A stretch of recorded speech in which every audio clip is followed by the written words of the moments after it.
one of my morning rants. So I saw this movie on Netflix. It was pretty good, actually. It's called Really Love.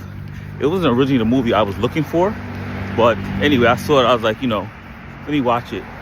It's pretty good. The guy, Kojo something, dark-skinned dude.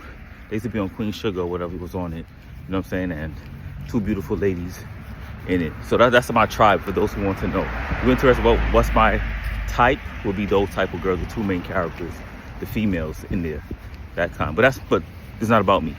Yeah. So, and I was thinking, I thought it was a pretty good movie. Sometimes a lot of people think when it comes to love, it's just everything's easy peasy. You know what I'm saying? Like, it takes work. And I'm not saying to be in any toxic situation.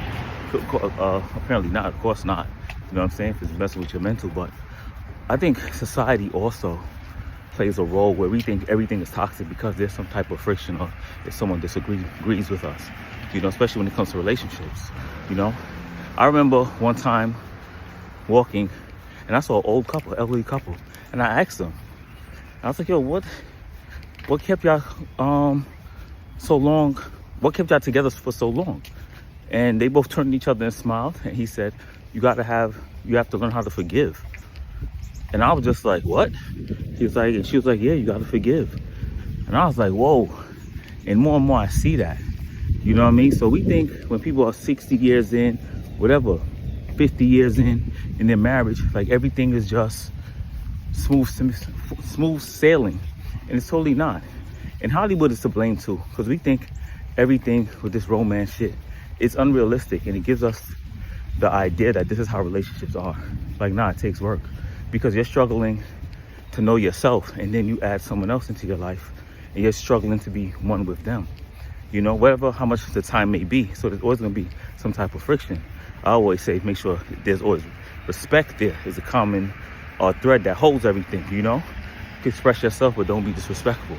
And sometimes, it may come up a little bit, but you gotta learn how to forgive. But it was a good movie. I liked it.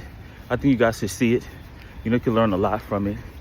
Some things I think I was just looking at, but it's just the reality too. But when it comes to love and peace, someone would say, oh, peace is boring. I disagree with that. Peace is not boring. Peace is only boring if you're dysfunctional. You know what I'm saying? Because from peace comes harmony, and there's joy there. That's why they call him like the Prince of Peace. He's not boring. It's just an enjoyment when it comes to being in such harmony with each other. And I think we go away from that as well. But let me know what you guys think, man. But check it out. Let me know. And that's it for today. Well, I may be doing some more work later, but we'll see.